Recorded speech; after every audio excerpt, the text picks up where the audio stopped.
En nombre de Filantropía Cortés Solari y de Fundación Meri, quiero agradecer a Fundación Antena por esta alianza conjunta para la realización de este ciclo de arte, ciencia y naturaleza, con el que buscamos aportar a la conservación cotidiana, la importancia de los servicios ecosistémicos y de la conservación efectiva en un contexto de urgencia climática como el que vivimos actualmente, y en el que cada uno de nosotros puede contribuir desde su propia vida. Por eso quiero agradecer muy especialmente hoy día a los protagonistas de este diálogo, Claudia, a Marcelo, Enrique, que traen desde sus propios ámbitos esta mirada que se asimila a la multidimensionalidad con la que se construye la conservación efectiva, lo ambiental, lo económico, lo cultural, lo institucional y lo social. Y por supuesto agradecer a la audiencia de hoy e invitarlos a que nos acompañen en este ciclo que hoy especialmente va a hablar de agua y a todas las actividades, tanto las de Antena como las de Fundación Meri, porque estamos muy convencidos de que solo se cuida lo que se ama y solo se ama lo que se conoce. Así es que los dejo invitados a acompañarnos por nuestras redes sociales de Fundación Meri. Muchas gracias y que disfruten esta maravillosa conversación. Bueno, y también, hola, muy bienvenidas y bienvenidos. Desde Fundación Antena y Fundación Meri entendemos la cultura como el tejido social que abarca las distintas formas y expresiones de una sociedad, y consideramos que estos cruces de distintos campos como una verdadera manifestación cultural que están buscando nuevos paradigmas es la forma de generar tal vez nuevos conocimientos y modos de saber.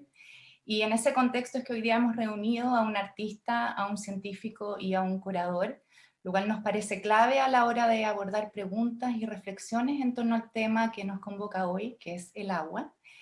Y dicho eso, quiero pasar a presentar a nuestros invitados para dejarlos con ellos. Claudia González, ella es artista medial independiente y gestora de proyectos educativos en arte y tecnología. Su trabajo reflexiona en torno a soportes, materiales, desarrollo tecnológico y los efectos sobre nuestro entorno natural y artificial. Claudia ha participado en diversos encuentros, festivales y bienales alrededor del mundo, en países como Austria, España, Croacia, Brasil, Argentina, y bueno, Chile por supuesto, y actualmente es profesora de la Escuela de Arte de la Universidad de Chile. Por otra parte, nuestro invitado Marcelo Mena, él es ingeniero civil bioquímico, magíster en ciencia y doctor en ingeniería ambiental de la Universidad de Iowa, y además postdoctorado en el MIT. Durante el segundo gobierno de la presidenta Bachelet fue subsecretario y luego ministro del Medio Ambiente, y actualmente es parte del directorio de Fundación Meri. Y Enrique Rivera es investigador, curador y realizador audiovisual, presidente de la Corporación Chilena de Video y director de la Bienal de Artes Mediales, quien además ha curado obras de más de 300 artistas en diversas exposiciones también alrededor del mundo, y también por supuesto en la Bienal de Artes Mediales. Así que los dejo con estos tres geniales invitados para dar curso a nuestra sesión hoy día dedicada al agua. Muchas gracias, que lo disfruten. Muchas gracias a ti, Constanza, un honor estar acá con ustedes y compartir justamente esta preocupación sincrónica en un año de alta expectación transformadora. Y sin más, vamos a empezar primero con la experiencia de Claudia González, con quien, como tú bien decías, Claudia es una artista que ha venido trabajando desde una conciencia social a partir de la aplicación de métodos estéticos, metodologías técnicas, y que siempre ha tenido una alta conciencia sobre su entorno, y eso es algo que creo que caracteriza muy bien un tipo de producción cultural que hoy día es muy necesaria y que está en el eje de esta condición transformadora. Entonces, Claudia, por favor, cuéntanos más o menos tu experiencia a partir de la presentación que vas a hacer. Gracias, Enrique, gracias, Cota. Sí, bueno, a partir de esta invitación sobre el tema del agua, me parece como que uno de los trabajos que desde el 2018 que yo diría que todavía no termina, es un proyecto que se llama Hidroscopía LOA. Este proyecto parte con una invitación del Museo de la Solidaridad Salvador Allende a proponer un proyecto para exhibirse ahí, y decidí seguir trabajando con una serie de obras que yo le puse por título Hidroscopías, y que tiene que ver con vincularse con ríos que han sido afectados y alterados por la actividad extractiva, industrial, degenerativa. Y por otro lado, hace un tiempo venía trabajando esta relación entre agua, cobre y electricidad, por tanto me parecía súper importante e interesante hacer como caso de esta vinculación entre estas materialidades, que de alguna manera en el río Loa están súper presentes. Es decir, entonces, como este proyecto tiene dos caminos que van un poco paralelos, y la primera parte se compone de un viaje, una salida a terreno, a recorrer el curso del río desde su nacimiento hasta su desembocadura, con un método muy indagatorio, en el fondo muy experimental, de ir a encontrarse con el agua del río, y encontrarse no solo con el agua, sino también con el suelo, con el entorno, con el aire, con las personas y con la comunidad de distintas partes del río.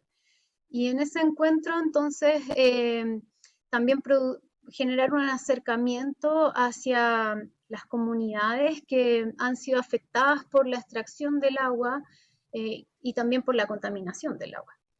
Entonces este viaje, por un lado, tiene que ver con esta búsqueda del agua del Loa, pero también con poder adentrarme en esas naturalezas, como digamos, como en la realidad misma de quienes habitan estos territorios. Entonces, bueno, aparte de poder generar estas entrevistas, hice algunas muestras de agua que luego, en una segunda etapa del proyecto, integran la exposición. Esta exposición se compone de una serie de elementos y objetos. Por un lado está esta instalación sonora que funciona con unos circuitos electrónicos y también con el recorrido del agua. Y por otro lado un díptico de videos que son parte del registro, como también parte de las vistas microscópicas de las muestras de agua. Y la instalación tiene un funcionamiento circular. En el fondo hay un ciclo que se repite constantemente. Ese ciclo está programado por datos de 17 años que fueron promediados mensualmente. Entonces, con esos datos se programan 5 bombas de agua. Las bombas de agua corresponden a cada uno de los lugares en los que hice algunas muestras y también registros audiovisuales. Estoy contando esto de manera muy resumida. Ojalá que se entienda. Si no se entiende, luego pueden hacer las preguntas que necesiten. Esos datos son información de caudal del río en distintas estaciones meteorológicas, y son programados para que activen bombas de agua que dejan pasar agua y que se distribuyen dentro de toda la estructura. Esta es otra versión del proyecto que fue exhibido en la Bienal de Artes Mediales en el 2019, con una variación. Pero en esta imagen les puedo contar un poco cómo funciona la obra. Aquí atrás hay una torre de control que que activa las bombas de agua y a través de mangueras el agua llega a cada una de las torres. Cada una de las torres está asociada a los lugares donde nos detuvimos, como la quebrada de Taira, el encuentro con el río Salado, el encuentro con el río San Salvador, el pueblo de Quillagua y la desembocadura. Y, perdón, cada bomba se activa una por vez y corresponde en el fondo a los promedios de estos datos por cada mes del año. Entonces, el primer ciclo es en enero, entonces enero en Taira, enero en Salvador, enero en Salado, enero en Quillagua y enero en Desembocadura. Y así hasta que se cumple el ciclo en diciembre y luego esto comienza a funcionar una y otra vez. Lo que pasa al interior de cada una de las estructuras es que cae el agua y el agua pasa por una superficie de cobre, que es una de las imágenes que veíamos acá. Esa superficie es un grabado hecho en una placa de circuitos electrónicos y lo que produce es que recibe el agua y por tensión superficial hay una maquinita que muestra la resistencia eléctrica del agua. Y paralelamente se amplifica a través de piezos eléctricos el sonido del agua cuando cae y golpea estas superficies de cobre de las canaletas y las bateas que están al interior de las estructuras. En esta versión de la Bienal de Artes Mediales cambié estas placas que ya fueron modificadas por los 6 meses de exposición que estuvo en el Museo de la Solidaridad, y que quedaron un poco como un registro, ¿no es cierto?, como una especie de intervención del agua sobre la representación, digamos, como cartográfica por esta vista aérea del río, traspasada una especie de mapa.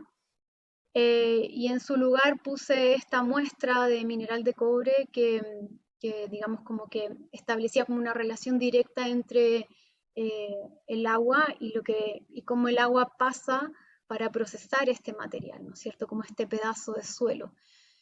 Lo que vemos aquí arriba son unos grabados láser que están hechos a partir de fotografías de las vistas en el microscopio del agua, que luego fueron traducidas vectorialmente para que la máquina láser las interpretara como imágenes vectorizadas.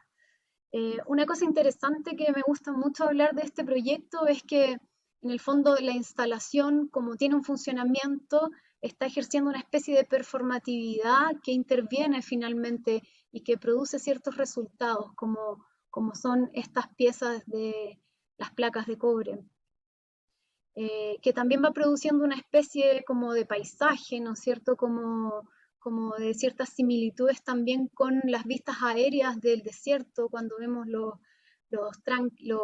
relaves sobre el suelo, estas explanadas. Y finalmente, como que me gustaría mucho también mencionar cómo esta obra, si bien es un proyecto que está gestado en el 2018, que pertenece a una serie de proyectos que indagan sobre ciertos ríos, es una obra que también sigue como teniendo una vida propia. Ahora está exhibiéndose en ZKM en Karlsruhe, en Alemania, en una curatoría que se llama Critical Zones, una curatoría hecha por Bruno Latour y Peter Weibel, que plantea un concepto súper interesante respecto digamos, como del planeta, de la Tierra y de este como realidad climática que estamos viviendo, que tiene que ver con la zona crítica, en donde hay ciertos territorios que plantean, digamos, como un desafío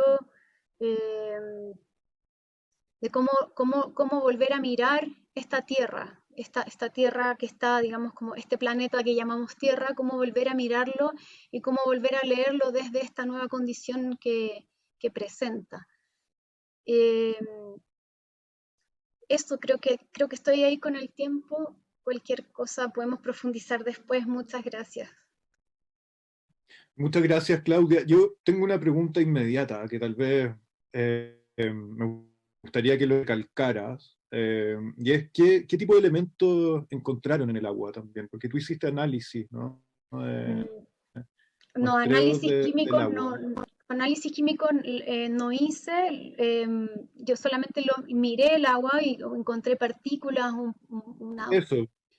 solamente partículas eh, como que difícil de interpretar qué partículas fueron las que encontré.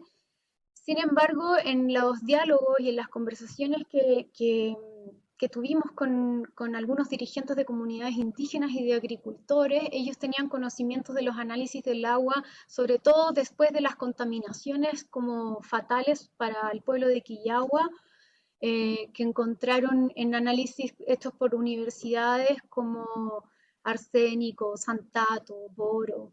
Esos eran los componentes contaminantes que habían encontrado. Ujú. Ya, muchas gracias, Claudia. Marcelo, en honor al tiempo y la posibilidad de que podamos tener una interacción después con quienes nos están, quienes vinieron hoy día escuchando, te pido por favor que pueda ayudarnos. Hay un conector que quería hacer, una de las cosas que se planteaba en este proyecto curatorial del Critical Zones de Peter Weibel y Bruno Latour. Una de las cosas que se planteaba era cómo volvemos a la tierra, ¿no? Cómo las obras que fueron invitadas nos ayudaban a retornar a tener una conciencia de nuestro lugar en la tierra, después de esta eventual vorágine hiperconsumista en la cual la naturaleza la consideramos como un recurso consumible, extraíble, destruible.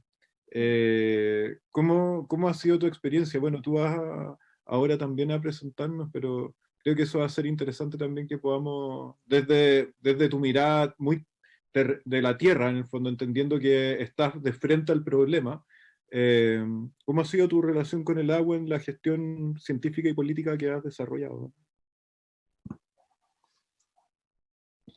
Muchas gracias. Mira, la verdad es que voy a poner un contexto rápido, pero yo me acuerdo que las discusiones que teníamos con mis colegas del ministerio es que, y me acuerdo un día me retó mi jefe de división de recursos naturales porque dije el Ministerio de Medio Ambiente no tiene mucho que decir con el agua, pero lo decía porque la regulación está en el Ministerio de Obras Públicas y antes estábamos conversando justamente de que el Ministerio de Obras Públicas ahora se pasa a llamar Ministerio de Obras Públicas y el agua, cosa que es el peor error que uno puede imaginarse porque es una preocupación, pero claramente un ministerio que no tiene ninguna connotación de preocupación con respecto a la conservación ecológica, con respecto a la sustentación de ecosistemas, no entiende que esto es algo que tiene que ser el pilar de la vida del planeta y del país.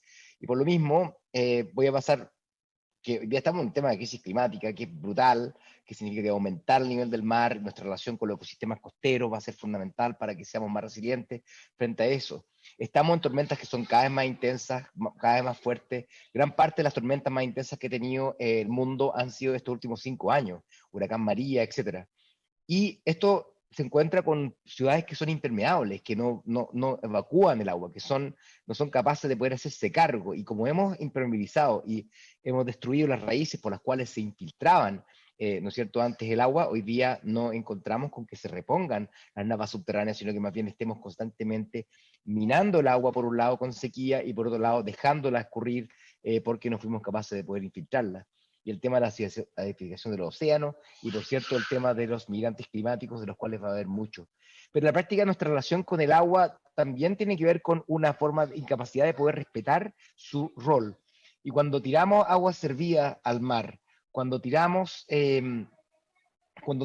o dejamos cultivar una gran cantidad de salmones sin preocuparnos si es que lo que cultivamos es una capacidad que sea capaz de limpiar el mar, entonces llegamos con estos colapsos gigantes, colapsos que también nos llevan a lluvias, inundaciones, como lo que ocurrió en el desierto muchas veces, y estamos encontrando que el clima ha cambiado, llueve cuando antes no llovía, donde no llovía, y a donde que importa que llueva, no deja llover por mucho tiempo.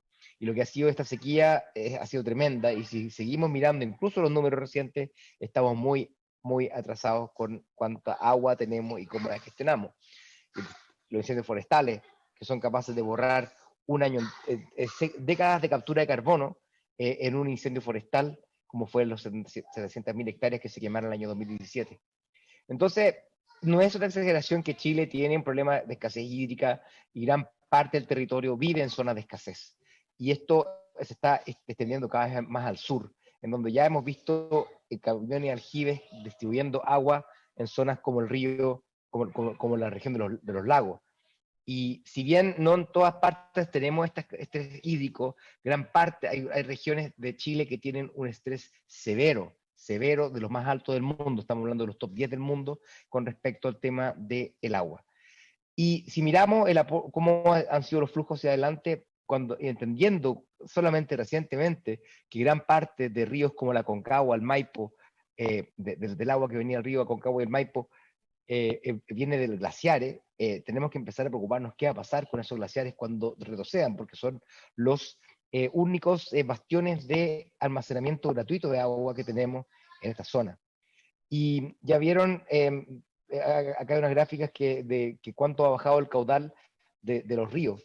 El río Mapocho, casi 83%, el río Maipo, 72%, y al mismo tiempo nos hemos encontrado con que aumenta la turbidez muchas veces porque hay lluvias que ocurren cuando no esperamos y escurre toda la acumulación de nieve y por tanto nos quedamos con un invierno, un verano sin agua por delante. Entonces llega a destiempo y llega en exceso. Y esto afecta a la economía en forma muy grave. El Banco Mundial estima que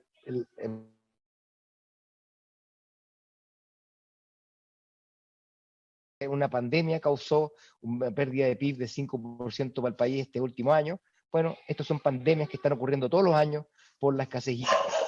Y finalmente, el tema de que invertir en esto es bueno para nuestra economía. Proteger los ecosistemas costeros, invertir en la agricultura resiliente, invertir en eficiencia hídrica tiene mucho más beneficios que costo. Y entonces, esta es la contradicción que vivimos, y la Claudia lo conoce muy bien, porque ella ha estado en plena conflicto de la minería con el agua, que dicen que si protegemos los glaciares se va a perder crecimiento. Pero resulta que los glaciares son los que sustentan la economía entera. Entonces, 73% del agua en la Concagua, es un estudio que hizo un colega mío de la UCB, analizando isotópicamente, viene de glaciares. Y no glaciares blancos solamente, glaciares de roca que la minería dice que no son necesarios resguardar, que van a ser los últimos bastiones de agua cuando se derritan los glaciares blancos.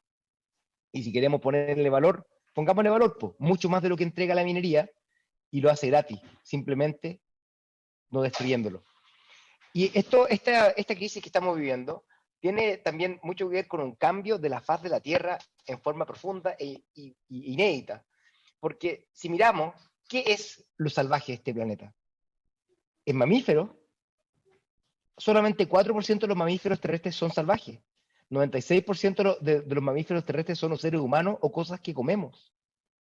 Aves, las que vemos cantando estos días en el silencio de la pandemia, en las cuarentenas, solamente el 30%, porque el 70% está enjaulada para hacer huevos, pollo, nuggets, entre otros. Entonces, también, en temas de tratamiento, bueno, y cosas así, no estamos tan mal como otros países, tenemos que hacer muchas cosas, pero hace una década que no nos actualizamos. Nos contestamos con tirar el agua servida de Valparaíso al mar, celebramos porque ya no iban al río, pero hoy día están llegando al mar y está siendo desaprovechada. Y también, por otro lado, y esta es la cuestión que pasó por mucho tiempo muy colada, pero tengo unos colegas que ayudaron a frenar esto, es que un país que solamente crece haciendo lo mismo, para poder hacer más de lo mismo, y cuando no hay terreno agrícola tiene que hacerse paso. Y eso lo estaban haciendo a costa del bosque nativo. Y esto que apareció en la pandemia, yo la primera vez que salí de la pandemia me encontré con estos cerros talados, pensábamos que era un relave de lejos, pensábamos que había pasado algo, un incendio, y no, estaba aprobado por CONAF. Se permitía reemplazar un árbol nativo por un palto. Y eso se fue declarado por la Contraloría y fue demandada ante la Corte Suprema por la Sociedad Nacional Agrícola. Pero los científicos aportaron antecedentes y dijeron que esto no era lo mismo. Un palto no era lo mismo que un bosque nativo. Y por lo mismo se ganó. Y hoy día esto se está empezando a revertir. Lo que necesitamos hacer para adelante es tener el derecho humano del agua, priorizar el uso de las comunidades y el ecosistema. algo tan básico como eso. Tendremos que empezar a restaurar ecosistemas, porque ellos cuidan el agua. Un cabezal de un río con un humedal altoandino que evita la evaporación es un seguro de vida para nuestra agua. No podemos perder los humedales tampoco, y por cierto, los glaciares. Así que esta es la década que tenemos que decir si le damos vuelta, si seguimos haciendo lo mismo. Y tenemos que elegir cuál es la dirección en la cual queremos movernos. Lamentablemente, las promesas del gobierno de una reactivación sostenible fueron promesas al viento. Esperemos que el agua siga en manos de los chilenos y no en el Ministerio de Obras Públicas, que no ha sido capaz de poder gestionarla desde que ha tenido tiempo para hacerlo. Muchas gracias.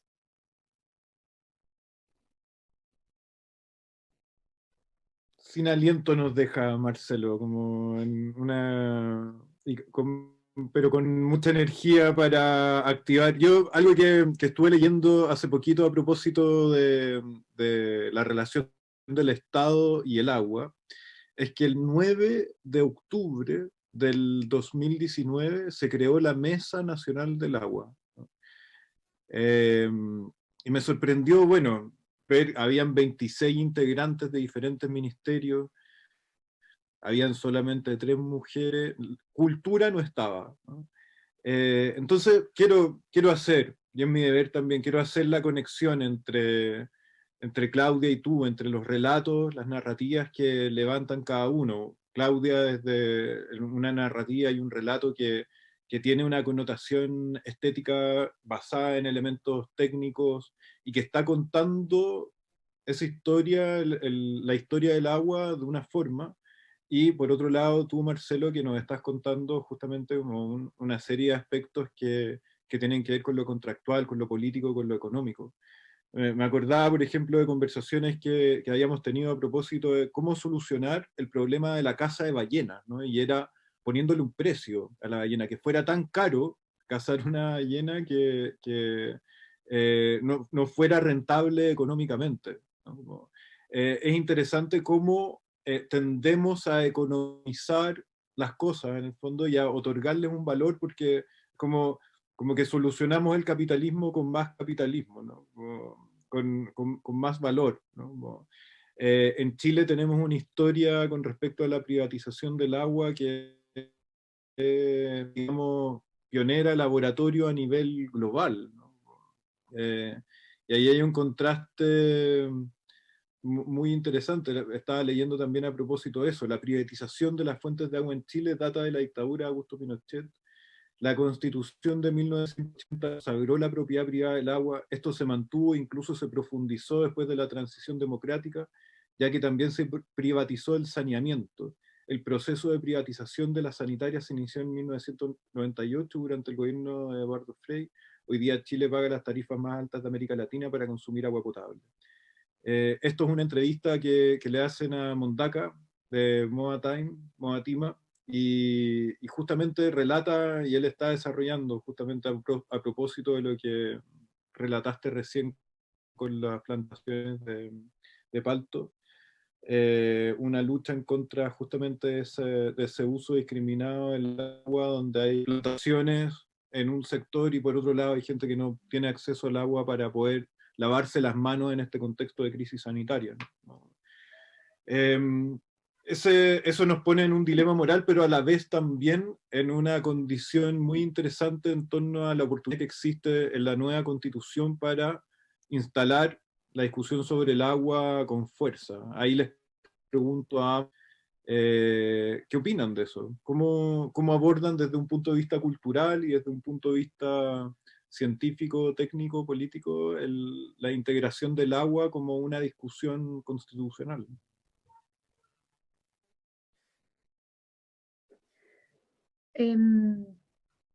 Bueno, yo creo que el tema del agua en la nueva constitución es el tema central, digamos.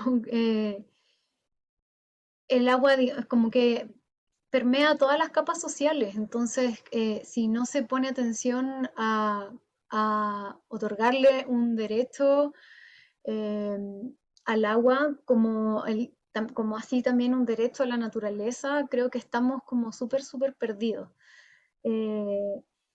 Por otro lado, desde el punto de vista un poco de, como habláis tú, Enrique, de estas narrativas, ¿no es cierto?, de los relatos que se elaboran en distintos ámbitos, no sé, en el caso de la producción artística o en la difusión científica también, considero como súper importante que ejercer este cambio de paradigma de pensarnos lejos, fuera de la naturaleza, de pensarnos como una especie que se instala sobre el planeta, sobre la superficie y no como parte. Ese nivel de conciencia creo que sí, como que es muy relevante justamente para poder otorgarle también a las otras especies los derechos que requieren.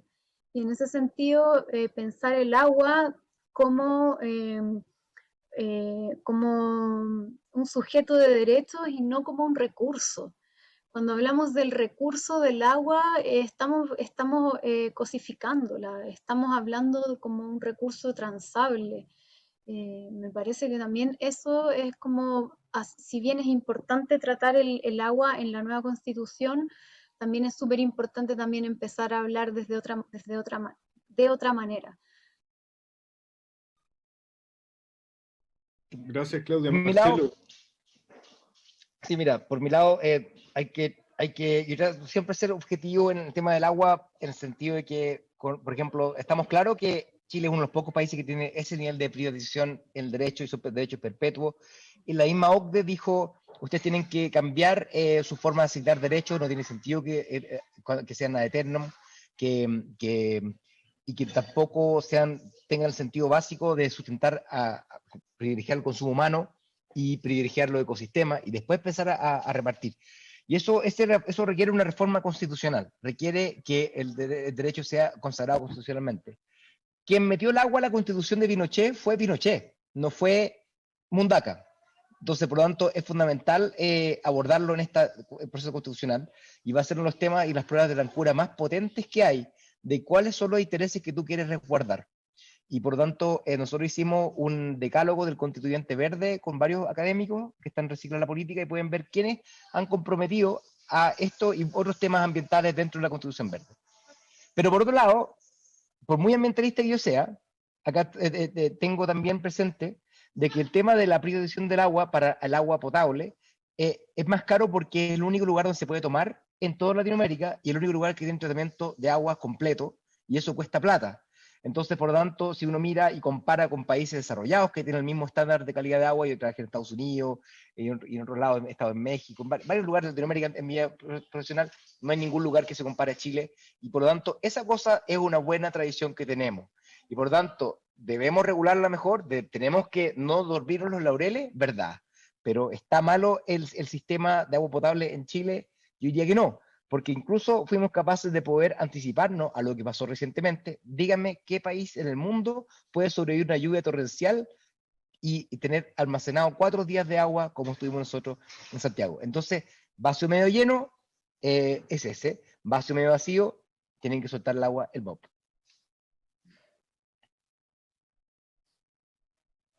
Acá, mira, voy a compartir una de los comentarios que han llegado de la gente. Encuentro que es súper interesante mirar en perspectiva, ¿no? Como, creo que justamente como el maximalismo en torno a estos temas es fatal, ¿no? Como vivimos en una época, justamente estamos viviendo un momento en el cual necesitamos mirar con relieve, perspectiva y en más tonos que solamente el blanco y negro.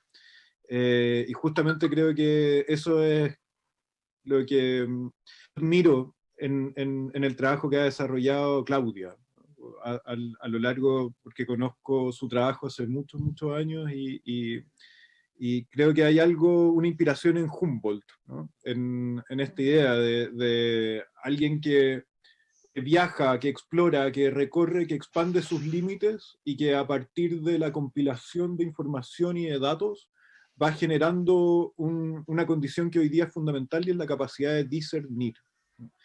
Hoy día estamos inundados de datos, de noticias falsas, de manipulaciones que vienen de arriba abajo, de todos lados, ¿no? Entonces, en ese sentido, el ejemplo de Claudia, el ir a observar, a explorar a estos espacios extremos, compilar información y generar a partir de eso una obra que después puede viajar, por ejemplo, desde el Museo de la Solidaridad, al Museo Nacional de Bellas Artes, Karlsruhe en Alemania.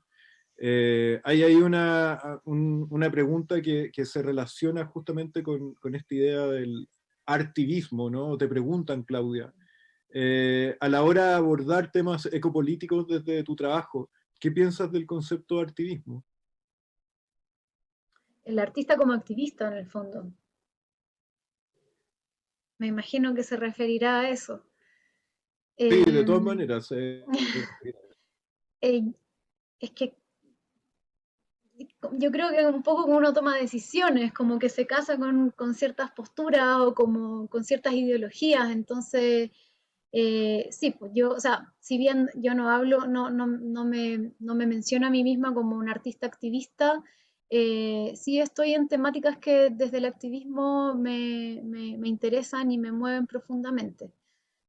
Me parece que de alguna manera también es una, como que este tipo de obra se plantea también con una visión súper ecofeminista, entonces me siento vinculada al activismo ecológico de todas maneras. Genial. ¿Tú habías escuchado, Marcelo, esa noción del artivismo, en el fondo de la posibilidad de que desde el arte se puedan generar acciones que tengan una incidencia social, política, económica? Sí, Em, ah, perdón. no, Me está dale. preguntando a mí, ¿o no? Me estáis Sí, sí, preguntando a mí, sí, Enrique, ¿no es cierto? Sí. Sí, exacto. sí, no, solamente que, sí, no, y de todas maneras, y esas son las cuestiones que son más interesantes muchas veces, de poder resaltar una problemática con fuerza y al igual que el arte de Claudia, por ejemplo, lo que fue para nosotros Chris Jordan, y el tema de las bolsas plásticas y el tema de los pájaros que morían con plástico dentro de su estómago. Eso nos inspiró a hacer una infografía cuando estamos en el ministerio, cuando anunciamos la provisión de bolsas plásticas, que fue la imagen más compartida por la historia del gobierno de Chile, con más de 5 millones de vistas. Entonces, ese tipo de visiones son tremendamente profundas, que permiten, ¿no es cierto?, entregarte algo que es mucho más fácil que cualquier cosa que tú puedas hacer en una presentación PowerPoint. Esa es la realidad. Yo por lo menos harto tomo de eso. En el fondo, Claudia, ¿no es cierto? Yo tenía un súper con un buen diseñador que se llama Cristóbal Caric y otra diseñadora se llama Francisca Villalón. Teníamos una cuestión súper especial porque conversábamos, debe haber sido terrible para ellos. Yo les mandaba un WhatsApp, se me ocurría una idea, una infografía, y la infografía era súper buena en general. Entonces, es uno súper lindo de la fábula de la tortuga y la tortuga y el conejo, la liebre, ¿no es cierto?, entre la bicicleta y el auto, y entonces se la contaba a la Fran, y la Fran hacía en su acuarela una cuestión impresionante, y toda la idea queda plasmada en un momento. Entonces, me siento identificado con lo que tú haces, Claudia, en el sentido de poder tratar de poder emocionar, porque en el fondo esta pelea es bien dura, ¿cierto? Es bien dura y la gente al tiro te quiere criticar, pero una imagen es irrefutable. O sea, no hay opinión. Un tuit tú lo puedes refutar. Una imagen de lo que tú muestras de la corrosión, del tema del manejo del agua, del LOA, los impactos de los relaves, es irrefutable. Y eso es muy potente y tenemos que usar mucho más. No, alucinante. A mí, yo de verdad espero que algo bueno pueda salir de este encuentro entre Claudio y Marcelo, ¿no? Considero que sería muy, muy potente. Necesitamos más de esto, ¿no? Más de encuentros entre artistas que tienen una conciencia por su contexto natural, social, y personas que vienen de la ciencia, de la tecnología y la política. Creo que esa unión justamente es la que necesitamos potenciar, que necesita tener más incidencia, ¿no? Como en términos, el arte no quiere ser un elemento de patente decorativo de la política, quiere incidir. Queremos que las políticas culturales sean esa mesa, por ejemplo, la Mesa Nacional del Agua, nosotros pensamos, debería haber estado el Ministerio de Cultura en ese contexto, porque cómo nos relacionamos con el agua es fundamental, ¿no? Somos agua, ¿no? Entonces, que la cultura no haya sido parte de esa Mesa Nacional del Agua es grave, ¿no? Porque se ve desde un punto de vista solamente economicista, ¿no?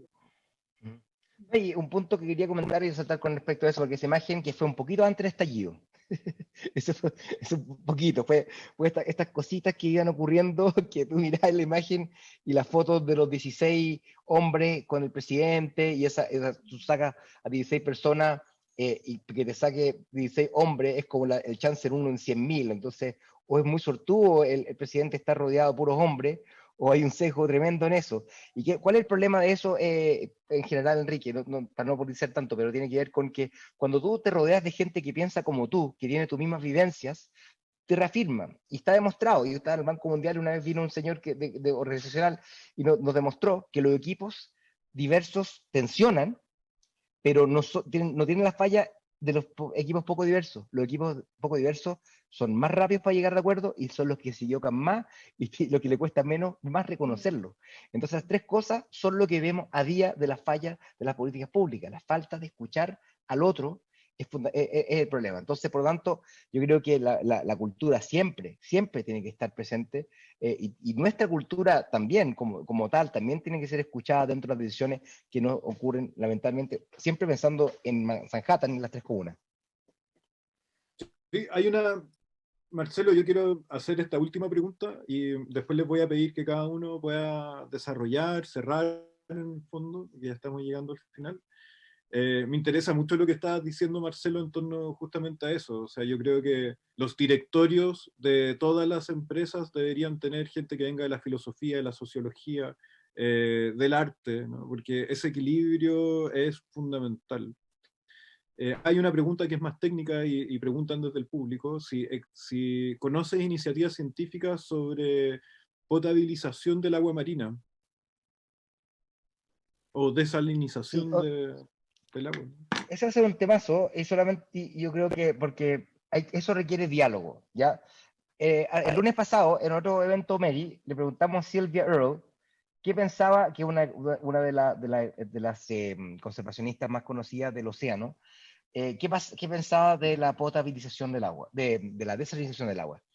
Y en efecto, no tenía un problema por defecto, pero sí decía que había que preocuparse de que el agua, no era solamente lo que sacarle agua potable, es lo que vive en el agua. Los ecosistemas tienen larvas, microorganismos, etc. Y entonces, si no respetamos que el agua no solamente es H2O, sino que tiene una serie de elementos, trazas que son fundamentales para la vida, entonces es como cuando escuchamos comentarios de así como el agua se pierde en el mar.